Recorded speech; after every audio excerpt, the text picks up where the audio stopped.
Hi, and thanks for joining me for another episode of Get Your Fill, Financial Independence and Long Life, where we explore ways to achieve those two goals and we invite people on to help us. And today we've got Jeff Hayzlett. Jeff is a superstar. He is the primetime television host of C-Suite with Jeffrey Hayzlett, Primetime, and Executive Perspectives Live on Csuite TV. He's the host of the award-winning All Business with Jeffrey Hayzlett on C-Suite Radio. He's a global business celebrity, a Hall of Fame speaker, chairman and CEO of Csuite Network, which is the home of the most trusted network of C-Suite leaders. And he's a best-selling author. His most recent book is The Hero Factor: How Great Leaders Transform Organizations and Create Winning Cultures. So we're going to pick his brain like unbelievably today and squeeze out everything we can get. He's not on yet. That's how I'm able to speak so freely. But before we get started, while we're waiting for Jeff to pop on, I just want to give a big, gigantic thank you. Earlier this year, I said, hey, I really want to be in 50 countries by the end of the year. Please share with someone you know who's in another country. And you've done it. I mean, we're not up to 50, we're at 37, but that's a huge increase. And I'm just really pumped and amped and psyched about it. It's only, what is this? It's only October right now while I'm recording this. So we've got still 2 months to get up to 50. And it's just like, wow, I'm just so excited. I think a couple of weeks ago, I said Greece and Morocco. We have not yet added Greece and Morocco. That's a couple of countries that just like off the top of my head that we could add. But yeah, anybody in any other country, I'm just very excited to see this goal coming into fruition. 50 countries by the beginning of 2022. Woohoo! So the other thing I wanted to do is to give a big shout out to the folks who are joining us from Germany, because Germany has reached number 2 in our country list. US is number 1, which, I know people here, so that's probably not too surprising, but Germany's number 2, and they have surpassed Barbados. So I'm sorry, Barbans, you need to if you want to pop back into the number 2 spot, then please go ahead and share with your friends and get like a listening party going on and do your thing. But right now, number 2 is Germany. So thank you if you're in Germany. I really appreciate that you're here and hope that you're getting some, I know obviously you're getting some value from this because you're listening. But yeah, so Jeff Hayzlett, we're really going to pick his brain about podcasting today. He started C-Suite Radio, which is now a huge network with all different kinds of business related podcasts. And it's exciting to think of just growing something like that from scratch. I hear a lot of people saying things about the goal for their podcast, which are not always 100% realistic. So if you're thinking that you might have wanted to start a podcast at some point in time, Jeff is going to give us some guidance on how to do that. And also, if you wanted some structure and some guidelines about what your podcast is and isn't, about the idea of getting sponsors and what it is and isn't happening sponsorship wise, what's realistic to expect in terms of passive revenue from your podcast, and really just sort of what are the most important things to do when you're just starting out your podcast. All these questions and more are going to be answered hopefully by Jeff today. And if the way this is going to work now is if you have questions for Jeff, so you're going to listen to Jeff all week. And if you have questions for him at the end of the week on Friday, so you can submit your questions all week by emailing them to me at, I don't know, what email address should I use? At chris@chrismccarron.com. And I'll actually put a link in the show notes. So you submit your questions, or you can, submit your questions in advance, and then we can have a time for you to call in and get your questions answered. And he's in South Dakota. So I think that the time that we had planned originally, which is 5:30 Eastern time, that will probably work fine for him. But Yeah, so that's the new format, basically, that we're going to have a week's worth of content Monday through Thursday. We're going to have content with different pieces.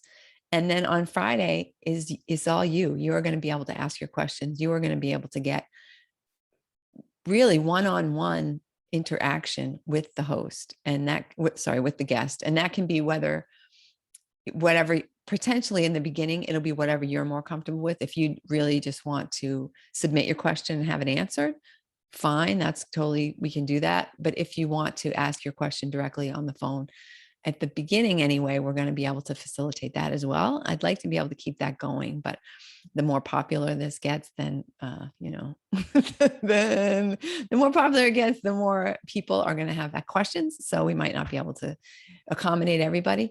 So that's why you want to get your questions in early. And Jeff is one of the first people who are doing this new format. So it's actually one more minute till he's supposed to be here. So I'm just blabbing and filling time. Hopefully the editor will cut all that out because it's not going to be that interesting.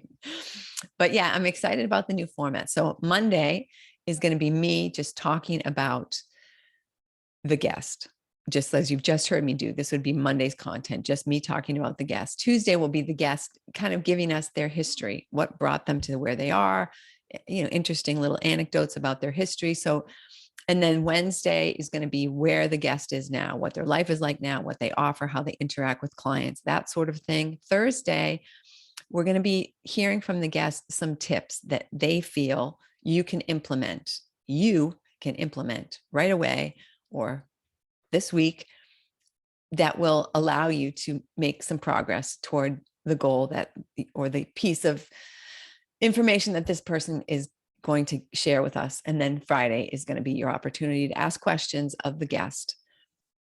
So with that being said, I personally am very excited about this change. I really love the idea of you being able to call in and ask questions, because that's going to help to make the podcast a lot more relevant, because we're going to know what you're interested in, what's important to you. You're actually helping to shape and mold the podcast with your questions. And something else really exciting I was going to say to you. Oh, one thing you might want to end up doing, like you might find that what you want to do is start your listening on Thursday. And then if you like what the guest has to share, you might then go back to like Tuesday and say, oh, I want to hear why I should care about them. You might not want to listen in order is all I was thinking, but you do what you want. This is not a monarchy. But the other thing I want to say is that the YouTube videos are always going to have the whole thing. The YouTube videos will always have the whole show, soup to nuts. So if you want, you can always watch or listen to YouTube. It will launch on the Monday. So that's always an option. If you just don't like things in pieces, if you don't like the suspense, just listen at your own speed on YouTube. All right. So Jeff has joined us and I'm wicked pumped. So Jeff, I've been, doing my due diligence, doing my research up till now and finding out all about you. And I only knew you from your NSA life and your C-suite life, but I find out you have a whole big life before that. How did you, I guess share whatever you want about your history, but make it end with how you got into podcasting and how you sort of started and figured out that would be a cool thing to be involved in. Oh, wow. Well, I bought and sold about 250 businesses in my career, about 25 billion in transactions over my career. Started just like most people. I started actually in politics. That's how I got started, was running politics, doing campaigns. Then I went on to work at American Diabetes Association, running one of their state organizations. And that led me to, hey, I'm either going to get fired from this job, so I got to go do something. So I started, I remember I cashed in all my money and bought an IBM PC Junior on Christmas Eve day. And Christmas Day, I was like typing up my brochure, typing up my, my sheets on starting a PR firm. That's what I started with, because that's what I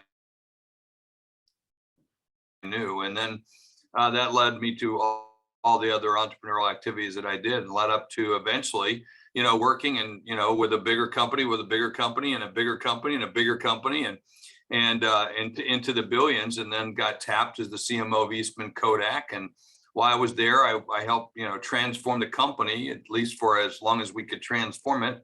And subsequently, after I left it, about 10 years later, it went bankrupt. But but then while I was there, I started getting into the media side of the business. I became a judge on Celebrity Apprentice for 3 years.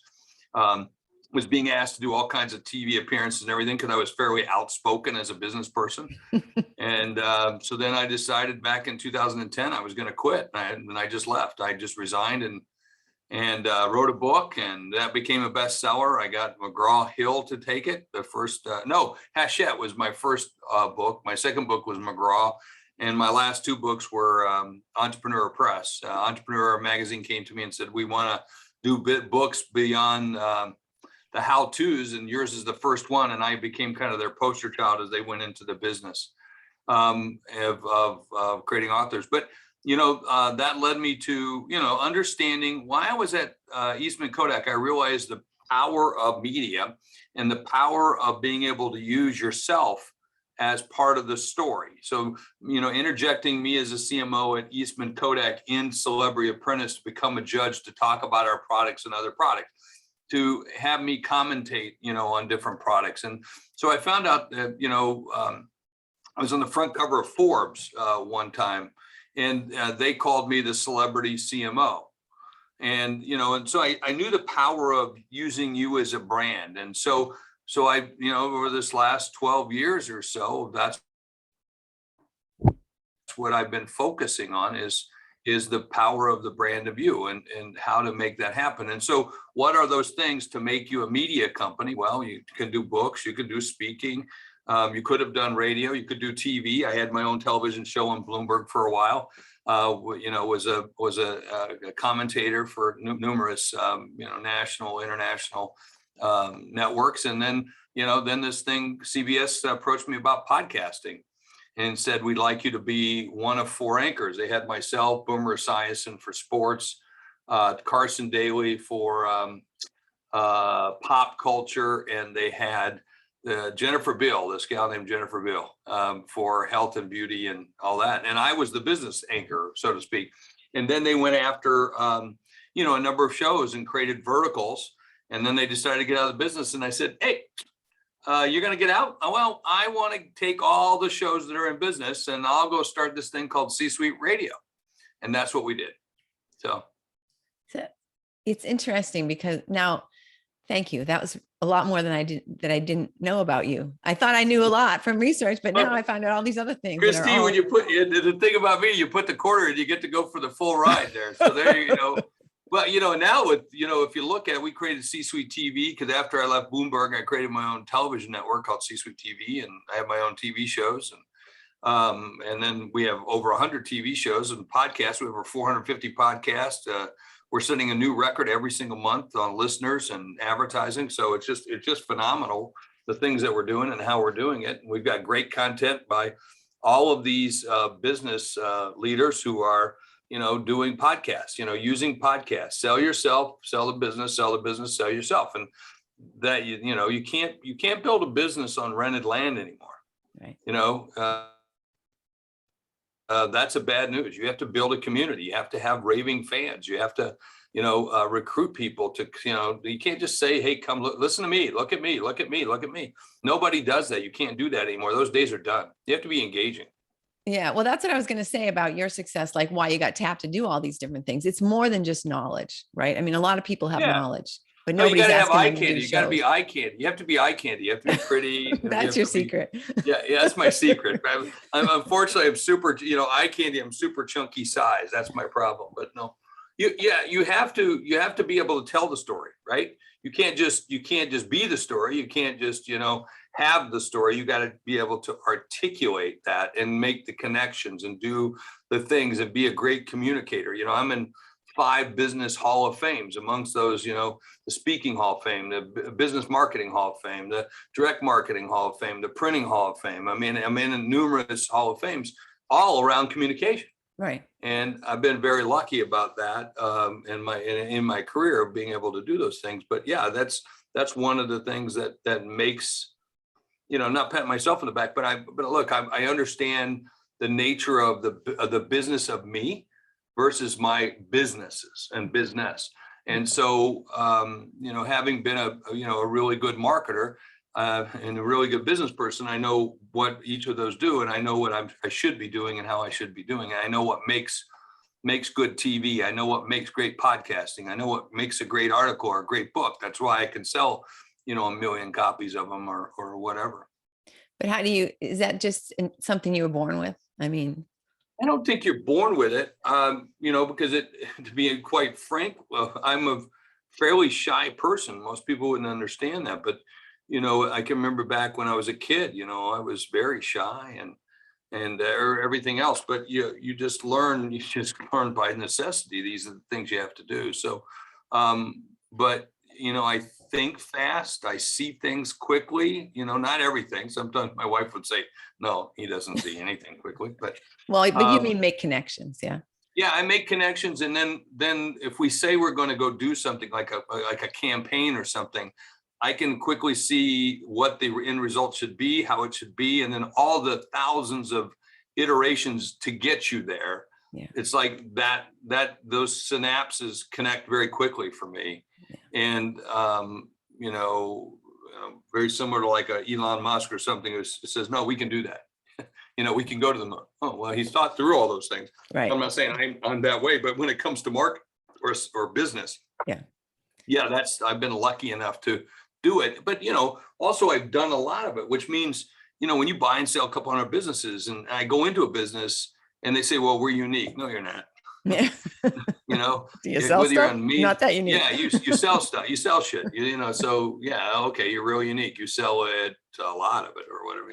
But there are certain things that you can see repetitive patterns in the way it's done, and that's what you want to do if you want to be successful. Scale is a relentless obsession with process improvement.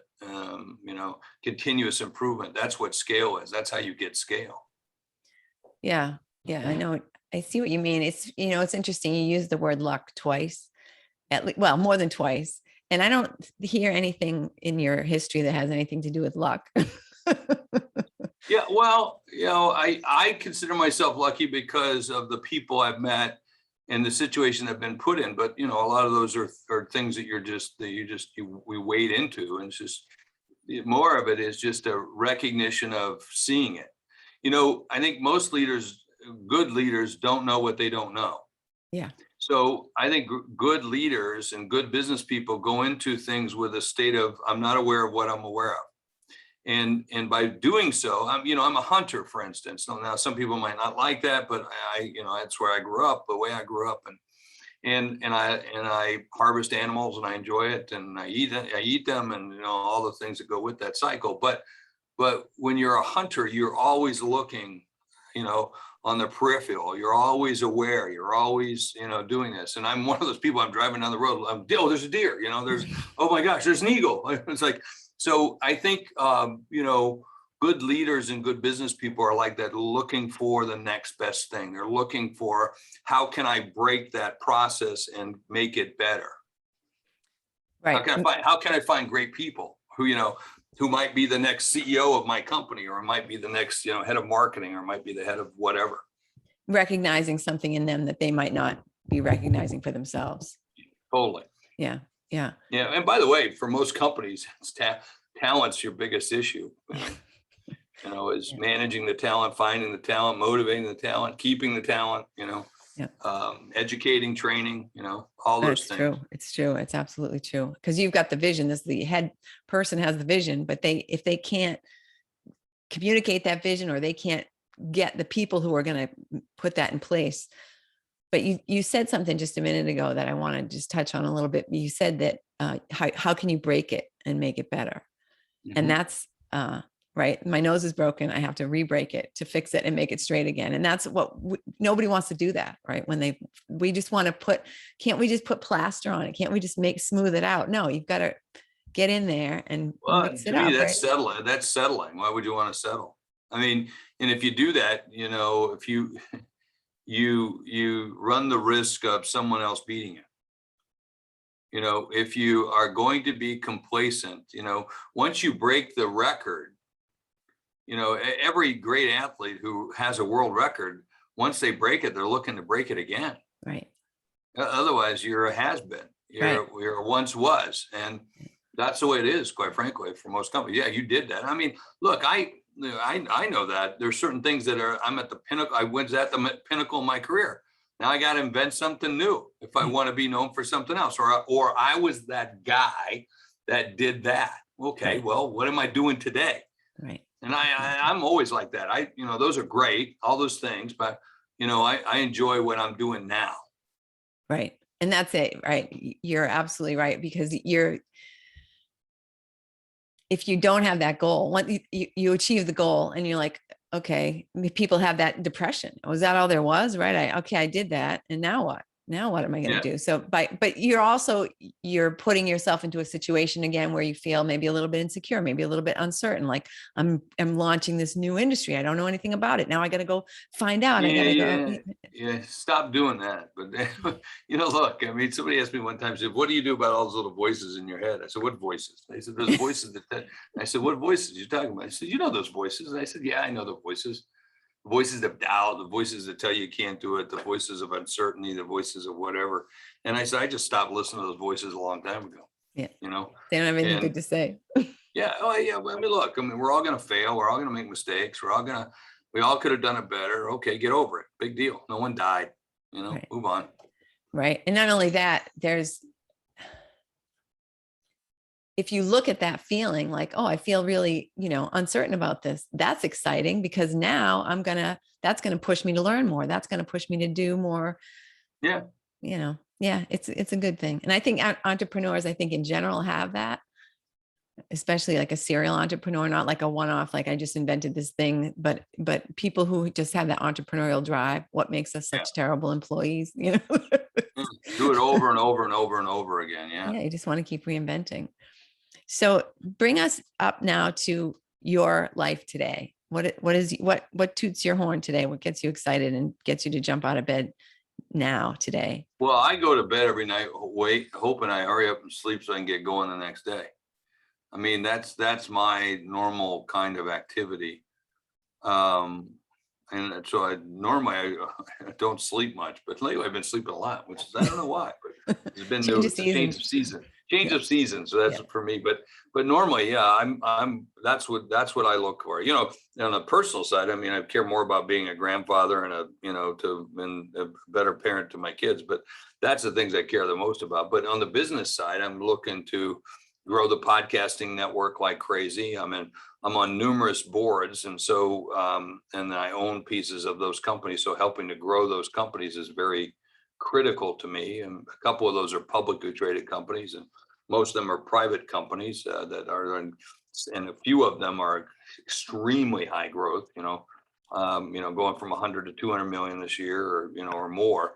And so I'm pretty excited about those things. So helping those folks, put in the kind of systems they need to scale, and to work with the CEO of the company or CEOs of the companies and some of the senior management to say, hey, watch for this, this is coming. Oh no, we're so special. No, it's coming. It's coming. Yeah, we're blockbuster. Nobody can do it like we do. Yeah, exactly. Ooh, yeah, we're the best. We got tapes. And we rent them out. And there's this thing called Netflix. We don't care. We don't think anybody likes it. And Netflix killed them, and then Netflix had to reinvent themselves. Now look at them, Yeah. And then Netflix made some big mistakes, by the way, too. Around 2012, maybe 2011, they tried to create a new service called Quickster, which it was the stupidest thing they were doing to retain some of their old business. And I actually went on Fox News and said, I think Quickster will be deadster within a month. And within a month, they were running that clip on all the news stations around the world saying, look what this guy said. I said they'll be dead. I said, the CEO of that company, remember on Greed, Bud Starr, who was played by Charlie Sheen. He played Bud something and he was the CEO of Next Star Airlines for like an hour. And I said, this CEO of Quickster or Deadster is going to have Bud, whatever his name is going to have a longer career than this guy will. So as CEO, which it turned out to be true. So anyway, they should have listened to you and save themselves a lot of hassle. I've never been invited to Netflix again to any of their investor conferences or anything, or to speak or to consult or anything else. Like sometimes when by the way, when you're outspoken like that, there's a penalty, there's a price to pay. When you're, it's like, when I was the chief marketing officer Eastman Kodak, NBC, the president of NBC used to call me and say, Jeff, we want you on the show. We want you to commentate like on Toyota. There was a problem with Toyota on their cars with brakes. And I said, no, I'm not coming to talk about that. I can't do that. And they go, well, why? I said, because I'm the chief marketing officer at Eastman Kodak. If I start talking about other companies, they have every right to talk about us. And, and I don't want them looking in our closet. We got enough problems. We don't need somebody else doing it. I don't need to do that as a CMO. I said, when I'm done as a CMO, then I'll come talk to you about being on MSNBC or CNBC or and then I took my own show and did my own show on Bloomberg Television. And so podcasts, I hear a lot of people, not a lot of people sometimes say to me, oh, you do a podcast? I want to do a podcast. And I say, why do you want to do a podcast? And they'll say, oh, I want to make a passive income stream. Will you just tell me your thoughts about that methodology or that mindset for starting a podcast? Well, first of all, let's understand that what it takes to do a podcast. 42% of all the podcasts on Apple, 42% only have one episode. 36% of all the podcasts on Apple have less than 10 episodes. So there you go. So you have to be willing to invest in the time, okay? Not just the money, but the time to do what you have to do to be really good at podcasts. There's well over 2 million podcasts today. And, when you look at them, there's still a lot of growth. There's still it's still in its infancy. It's still, if I were to look at the podcast industry as an adult, it's about a 12-year-old right now. Huh. So it's got a lot of opportunities and it's generating billions of dollars and it's only going to go up. And there are billions of dollars to be made. Now, to do that, you're going to have to stand above all the millions of other podcasts out there and have, I think, some affiliation in order to be successful. To be $1 million podcast, you're going to have to really be lucky, and you're going to have the right kinds of things and the right kinds of backings, the right kinds of affiliations, right kind of analytics, the right kinds of advertising, the right kinds of partners that we think, or because most people do a podcast and then they're in podcast purgatory. And which I mean by that, they go and post it on some hosting site. And then they go, hey, look at me, look at me, look at me. Well, that doesn't work. You've got to you got to be affiliated with a network like Csuite Radio or some network in order to rise above the millions of other podcasts out there. So it's not an easy thing to do. But I mean, if you do affiliate, you do have those kind of things, you can do it. You typically, in a business podcast, will get paid anywhere from $25 to $50 per CPM, per thousand. You will have to usually split that with your partner in some way, shape, or form. So if it's 50, you get 25. So for every 1,000 listeners, you're going to get $25. Now, the average business podcast is 2,500 downloads per month. All right. Now you have shows like mine and others that do hundreds of thousands or more per month or per episode. Right. So the real money is going there, but there's still money to be had. But if you have only, say, 2,500 per month, your passive income is going to be about $75, right?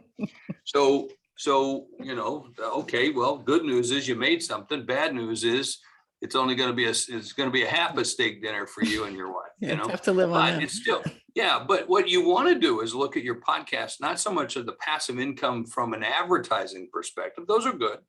And you can, by the way, go get sponsors like I got, Dunkin' Donuts or, software companies, or I even got underwear companies or scotch companies. You can get sponsors for that, that will also pay you for the kind of content that you help generate. But the real money is in building a podcast where you're out basically interviewing the people you want to do business with, and then occasionally you might interview a superstar here or there to help you with your your own reach and, you know, a little bit rubbing elbows and shoulders with the big guys or the big gals. And so that's the kind of way I would tell most podcasts. Most podcasts, what we do is we talk to you, we say, hey, look, you're not going to get famous typically. It's going to be, you have to be real lucky to get that. And you're probably not going to get real rich, but how you can get rich is by using it as a tool to market to your community and building your community. And if you look at it like that, yeah, that's a passive income. That's more than a passive income. It's a real income. And that's where you can make the real dollars. Yeah. So talk some more about the idea of networking, because I don't think, or being on a network, because I don't think a lot of podcasters, people who are just thinking of becoming podcasters, are going to be that familiar with the fact that there are networks or how that all works. Well, you know, there's like, so if you're a pharmacy podcast, you might want to be with the pharmacy network. If you're an author, you got to find an author network. If that's what you do, is make money from just books. If there were a speakers network, there's not, you know, but if you're a thought leader or you're a business person, you might want to join a business network like Csuite Radio, or, you know, there's sports, there's all kinds of different sub networks that are out there that then aggregate all of the content together and then market all of those entities together. And that's what we do. That's what other networks do. You know, like Spotify, you know, you're certainly on Spotify, but unless you're one of Spotify's shows, they're out there marketing the Spotify shows, right? Or partners of theirs, like we're a partner with them. So they take a couple of our top shows and they promote, you know, mine or Robert Kiyosaki's or others. But if you don't have an affiliation, you're out there in podcast purgatory. I mean, they got to go find you. They got to download. They got to, you know, you got to go sell your own advertising. You got to find your own analytics. You got to pay for all that kind of stuff. So there's value in a tribe. You know, just like you're out there selling, you know, coaching clients or you know, other kinds of things, alumni, you're pulling your alumni group together, you're doing retreats, you're doing this, you're doing all those things, you're building a tribe. Well, why wouldn't you want to be in a tribe that's like you, that they can find you easier than, you know, go finding ABC podcasts? Well, what's the odds they're going to go look for ABC podcasts? But they'll look for, hey, what are the other C-suite shows? What are the other business shows? Oh my gosh, look, they have 450. Oh, I like that one. Oh, I like that one. Because the average person that listens to podcasts listens to 5 different shows in 8 different episodes a week. And you become one of the 5. Well, you're not going to become one of the 5 by just being one of 2 million. You're going to have to be in a network. I mean, that's just the nature of the game. So is there 2 things you just said? One is I just want to say would you correlate or in any way for people to make that connection, like a network, a podcasting network, anything like, so for example, CBS, you know, like a television network where these are the shows that we offer? Yeah, that's what we are. Yeah. We're exactly like that. I just happen to be a digital podcast network. I also have a digital TV network, you know, much like anybody else. And we distribute through the streaming services like Apple TV, Amazon, Roku, Samsung on their smart TVs, the United Airlines, where we put our shows on United Airlines, you know, which is awesome. I have 3 shows on United Airlines, and you know, it's fun to be sitting on the plane and next to you, someone watching your show, and then they look at you. And then they go, that guy. I said, yeah, he's a pretty good looking guy. But yeah, it's always fun to watch. I always like walk up and down the aisle and see what everybody's watching. So it's like fun to see. But yeah, that's what we are. We are a network just like anyone else, without question. I'm just not as big, you know, as some of I'm bigger in some ways and not as big as others. So yeah. And do you have, I mean, what's your criteria when somebody says, oh, I think I want to be on Csuite Network, you know, I mean, you have 450, not 450,000 podcasts. So yeah, well, we look at the content. We look at the content of what they have, and we see how well we can partner. So it's a mutual activity, you know, and you know, you're already paying for hosting, so you're going to pay us for hosting as well. You know, because everybody's doing that. So that's just part, you know, why should I invest more in you than you're willing to invest in yourself? Right. It's not going to happen. Yeah. You know? Yeah.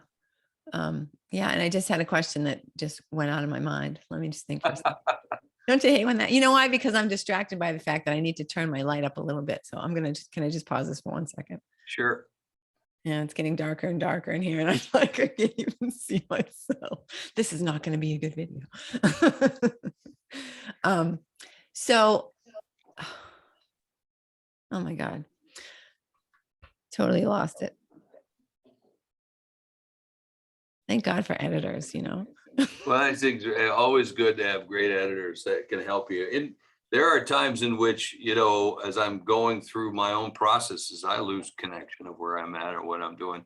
I'm one of those, as I say earlier, I'm driving, I'm looking deer, eagles, So for me, it's squirrel, squirrel, squirrel, squirrel. So exactly.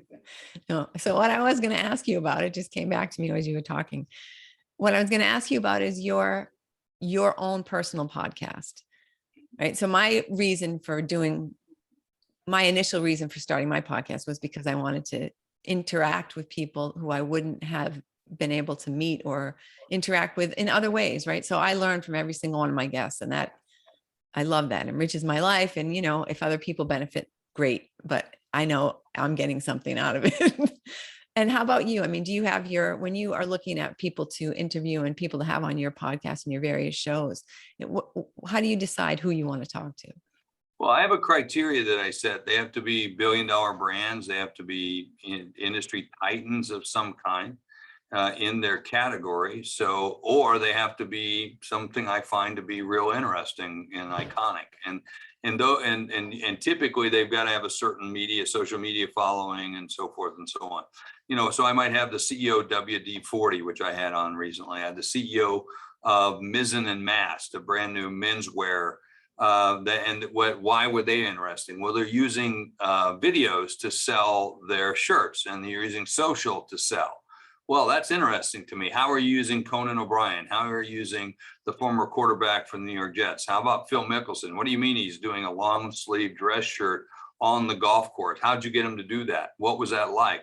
You're getting these kinds of views. How are you measuring it? So to me, I typically use my platform for a way to then sell what I sell or how I sell, which is about building the brand of you.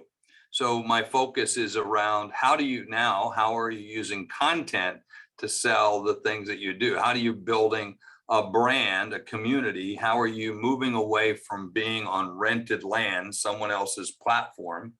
And because that's all going to go away. I mean, Facebook's going away, Twitter's going away.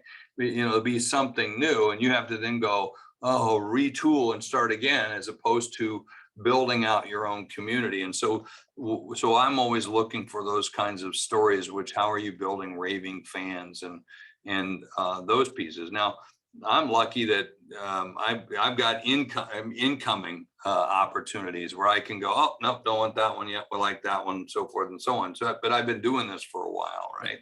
And there's probably hardly no one I can't get, so to speak, which we appreciate, and I also have a producer, and they spend the time going and finding those people, and then doing the briefing materials. And quite frankly, all I have to do is 10 minutes before the interview show up, which is kind of nice. And there's all my copy, and there's all my questions, there's all my background, and here's where I break for commercial and all those kind of things. But that comes with practice, that comes with experience, that comes with doing a great job.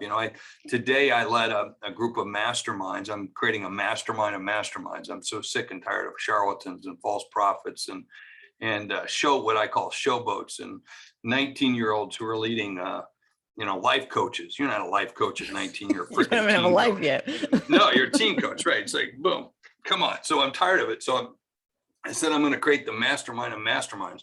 And so I'm bringing, right now, about 60 leaders of masterminds in together to be a mastermind of the masterminds, And, I had a great team, and there was the slides, everything was put together. They got the homework. I mean, one of the things I learned is that I have a great team, and you find a great team and let them do the things you need to do. And my job in a business is to hit the mark. Whether it's in a speech or a podcast or an interview or a meeting with a client or a customer, or in our case, lots of members that we have. And then they do everything. I'm lucky. They do everything to get it ready. And all I got to do is show up and look pretty. And, and perform, because that's my job, is to perform. My job is to do what I do and do it really well.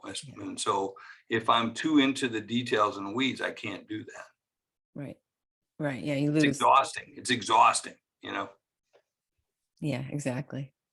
So I've found this whole conversation fascinating, and I've learned a lot. But I want to make sure now, if you could, I mean, I already have my podcast, but let's say that you're talking to someone who just has an idea, or they have a vision or a goal to start a podcast. What sort of advice would you give to them?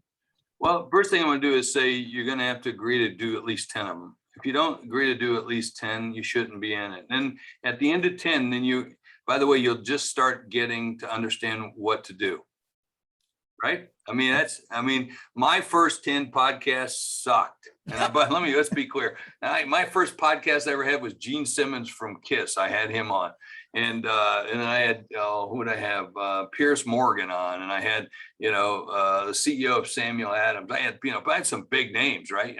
And they sucked compared, because I thought, well, man, I'm going to start a podcast. It's going to be an hour long. People are going to love to listen to it. It's going to be awesome. And, I built it and no one came, so to speak. But, and you learn. So first of all, you got to make a commitment. And the thing you want to make a commitment is not just the 10, you want to commit to a year of it. Okay. And whether you're going to do it once a week, okay, or you're going to do it every other week, or once a month for that matter, whatever it is, just make a commitment to do it for a year. Okay. That's a big commitment. And if you can't, you shouldn't do it. Okay. Yeah. Then the next thing I would tell you is one of the most important things when it comes to podcasts is really the sound. And because you got to remember, you're in someone's ear, in their head.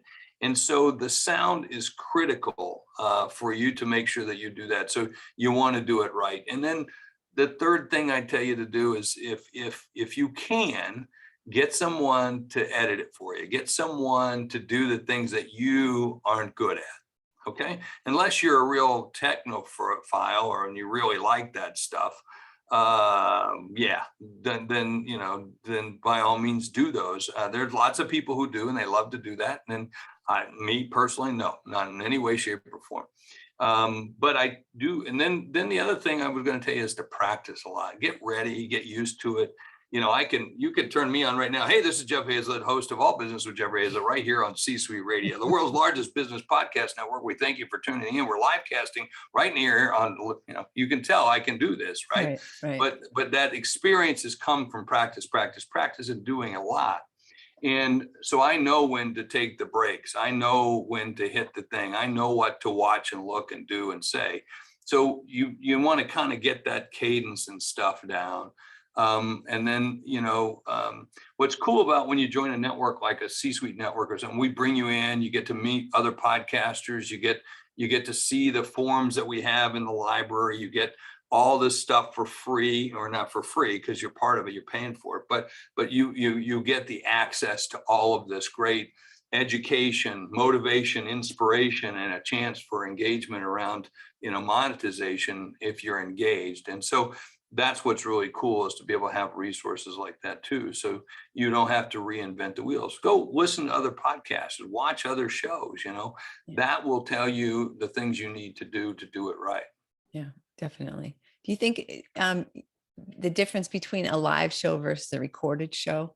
Do you have a comment on that? A thought about that? Well, I shoot live shows. So I actually tape my shows from a live show that I actually broadcast out, meaning we call it live cast. So I live cast to LinkedIn and Facebook because I get tens of thousands of views during that day. Yeah. And then we take that show and turn it now into a TV show with lower thirds, sidebars, the whole bit, different camera shots, might even drop in some B-roll.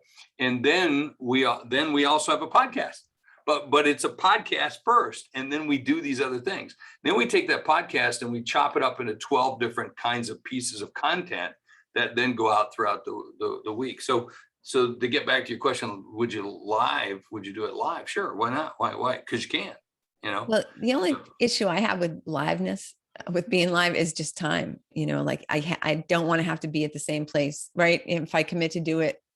there's good and there's good and there's evil. There's good and there's bad, right? And so, yeah, every Tuesday at a certain time, I have to be somewhere, and I got to be there for that show. Yeah, without question. Yeah. And if you want to build an audience and something that people are used to, that's what you got to do. Do I sometimes cancel? Can't do it? Yeah, sometimes that happens. There's a guest cancel, certainly. But that's why I film, an extra show every month as well. So I'm doing a digital discussion. And then if I also do with some of my mastermind groups that I work with, I also will bring in Stedman Graham, Mark Victor Hansen, or someone in that would be very interesting for that community. And I tape that. So I use content all the time, and then I tape that becomes an episode. So, and then I've got multiple great content to choose from how I want to release it. We're sitting here right now, the end of October, and I'm already full through March of next year. Wow. Yeah. So that's how much content that I actually have. So now I know that most people don't have that. Most people are like, they don't have the next show, and they're like the day before going up to somebody and going, they met in the gym going, hey, want to be on the show? So and by the way, I've been there too. Okay. Yeah. I've been there too. Me too. I don't like those days. I love having a whole bunch in the can. Well, and every once in a while, I'll put, hey, best of Jeff, we'll put out another episode of the same one we did, We do that because sometimes it's just timely. I might have, like somebody got in trouble or something like that, and I did an interview with them, and we'd like to run it again. Right. Because it's hot, like a Trump or Alec Baldwin right now or something like that.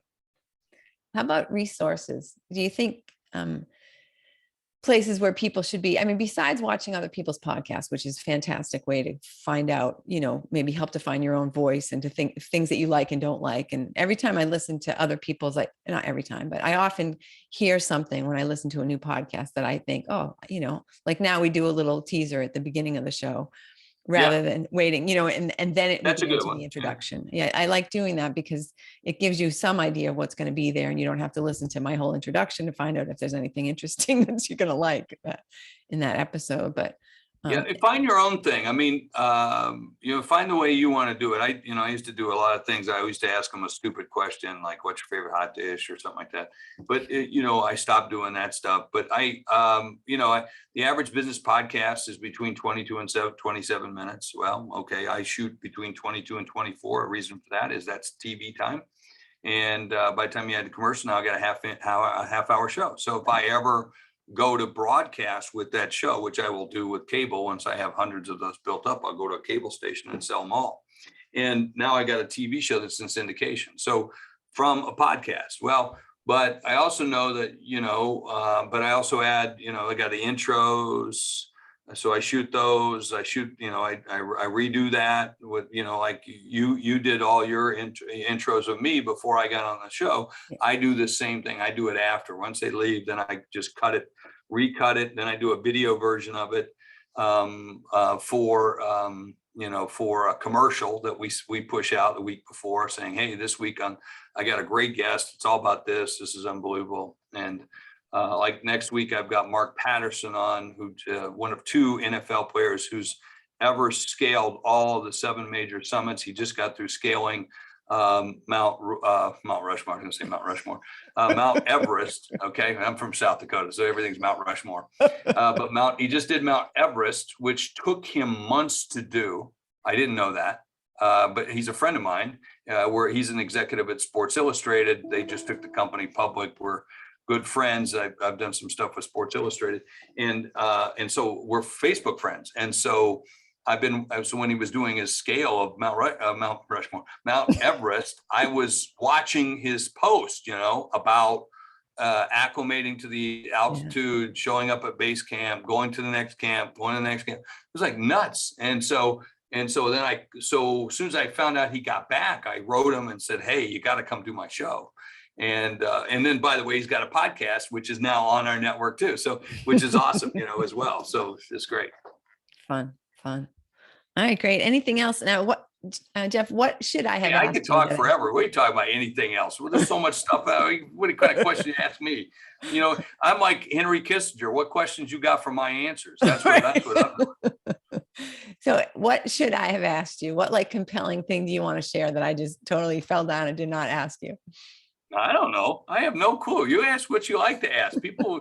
This is about here. I'm here to entertain and be as good, as gracious and educating and motivating and inspiring as I possibly can. So whatever I can do to do that. Look, if you're being interviewed and you can't deliver the points that you want, no matter what the questions they're asking you, you shouldn't be in this business, right?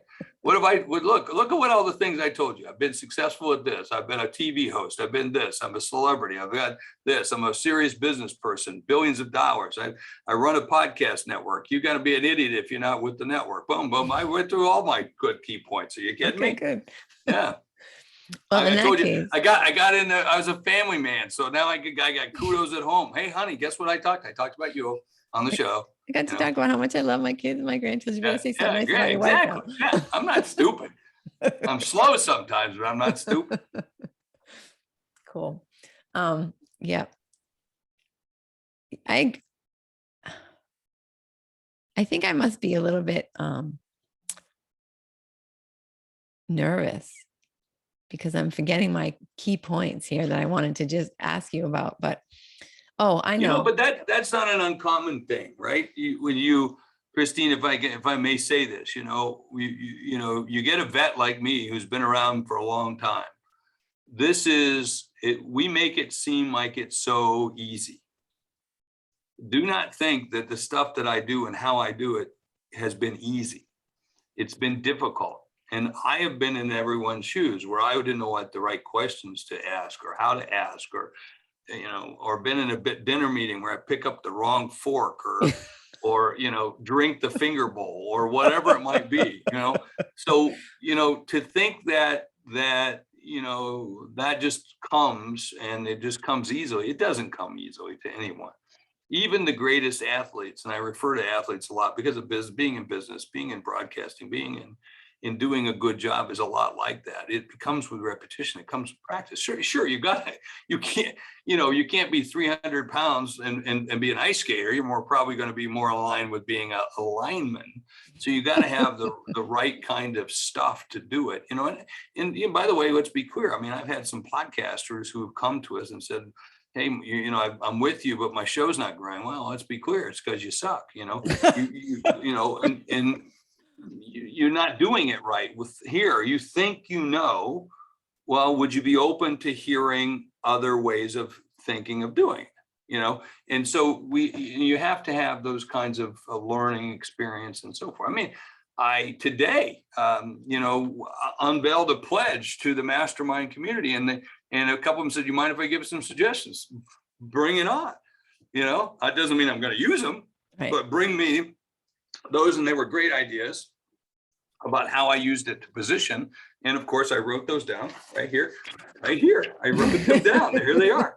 And I'm going to steal them. I'm going to use them. I'm going to put them. I'm going to hijack those ideas and use that. And, rather than use the word safe, I'm going to use the word trusted. And it was just little things like that. So, it comes with great practice. It comes with doing it again and again and again. And that's what you do, and by the way, when I did that presentation today, which I had to do, I had it open electronically, but I also had it printed out, just so I don't screw up. I don't miss that, because I don't want to not have, to not be at that level of performance that I should be in. Yeah. Well, what I was going to ask you is when I saw you at NSA talking about podcasting and stuff, one of the people asked, of a suggestion, and two things that you said about how many episodes they should have already, and you release those all at once, right? You release 6 episodes. Yeah, your first 10 you should release all at once. Yeah, first 10. It's an algorithm thing. Most people don't know. Everything's mathematics now with your book or your your podcast or whatever. So yeah, when you first release, I always tell people, try to release 10 all at the same time and go get 100 people. Go get 100 people to review those or give you a rating on Apple or whatever. Apple being the biggest one by far. And if you can get that, well, that's like 1,000 reviews. That the mathematics teach it like it's 1,000. So you'll be in the top 1% of podcasts overnight if you can do that. Yeah. Same thing with releasing and buying a book. But the day your book comes out, you make sure that you have at least 100 people review your book. And only 1% of all books on Amazon have more than 100 reviews. I mean, so how would you like to be in the top 1%? Well, that's what you got to do. Right. So that's a books, so, vacuum cleaner is probably the same. I don't know what this number is for vacuum cleaner. And then don't worry about what people do. And by the way, the other piece of advice, don't worry about what people write about you. Yeah. I mean, if you're gonna be a thought leader, you got to have haters. I literally had a guy I read one time. I stopped reading him. Who panned my book, one of my books. I can't remember which one it was. But then I found out, speaking of vacuum cleaners, I found out the guy, that's what he does. He reviews vacuum cleaners. So, literally the guy sucks. That's what so what do I care what he has to say? Right. Exactly. Yeah. That's a good question, actually, is what do you think is what's the most fun part of your life right now? And what's the kind of the crap? How you impact people. Yeah. How you impact people. People will call you up and say you've changed their lives. People will tell you that in a Zoom call. People that I have a guy who's a friend of mine, who's now a friend of mine, who read one of my books and why he had a stroke, and he emailed me and I responded back to him. And he said I was close to calling it quits. And that response changed his life. He didn't kill himself. That when you read stuff like that, it's like, holy moly. Yeah. It's not just a book. It's not just an email. Right. It's not just a wave hello that has impact. Okay, great. So that's what you're here for. And so I don't forget about that. So if you email me, I email you back. If it's a sincere email, if it's a real sales pitch, and I might delete it because I know that I love it when people say, hey, Jeff, I want to be on your TV show. Well, I don't think you've seen my TV show. My TV show is filmed in front of a live audience on stage at an event. Hello. You haven't even watched my show, you idiot. So, those are things like that. Then you kind of figure those people out. But. Yeah. Awesome. Well, Jeff, thank you so much. It's been awesome talking with you, picking your brain. I know that people are going to find this really helpful. Folks who are thinking about. Fun. I've had fun. This is great. Me too. Thank you for. Well, yeah. I mean, look, I literally almost do a podcast interview a day, and I like that because one, it's a great venue, and two, you get to talk to great people and get to learn new things, and it's energizing. So thank you. It's always a highlight of my day to do an interview. Thank you. Awesome. It's certainly been the highlight of my day. And listeners, this is actually at the beginning of the podcast was the time I should have said. It's an excellent time to subscribe, click the subscribe button and to share this, because I know that somebody who's been thinking about creating a podcast, and this information that Jeff shared with us today is going to put them definitely starting off right on the right foot. So thanks for joining us, and we'll talk to you next week.